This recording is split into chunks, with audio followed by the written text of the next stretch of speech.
मीनार पाकिस्तान पर खातून टिकटॉकर से बदसलूकी तहकीकात तेज हो गई। पुलिस ने 130 मुलजिमान को गिरफ्तार कर लिया, 90 को अदालत में पेश कर दिया। DIG इन्वेस्टिगेशन शारिक जमाल कहते हैं खातून पर जुत्थे ने हमला किया। DGI साजिद कियानी को मुअत्तल करके सुहेल चौधरी को तैनात कर दिया गया। मीनार पाकिस्तान हिरासगी केस मजीद 20 मुलजिमान अदालत में पेश। मुलजिमान को चेहरे ढाँप कर जिला कचहरी लाया गया। जुडिशल मजिस्ट्रेट ने शनाख्त परेड का हुक्म दे दिया। शनाख्त परेड के लिए भिजवाए गए मुलजिमान की तादाद 90 हो गई।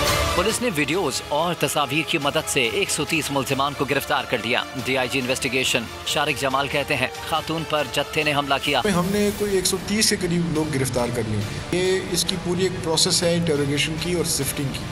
उसके बाद उनको हम लाए हैं और हम उन्हें चालान तब करेंगे जब वो शनाख्त होंगे अदालत के ज़रिए शनाख्त परेड में। तो ये जब शनाख्त परेड हो जाएगी और वो खातून और जो उसके साथी थे वो उनको शनाख्त कर लेंगे तब चालान होंगे। खातून टिकटॉकर से बदसलूकी का वाकया, एक और पुलिस अफसर की नौकरी निकल गया। DIG साजिद कियानी को मुअत्तल करके सुहेल चौधरी को तैनात कर दिया गया। ग्रेटर इकबाल पार्क में बगैर फैमिली दाखिले पर पाबंदी आयद कर दी गई। सिक्योरिटी रेंजर्स को देने पर गौर शुरू कर दिया गया।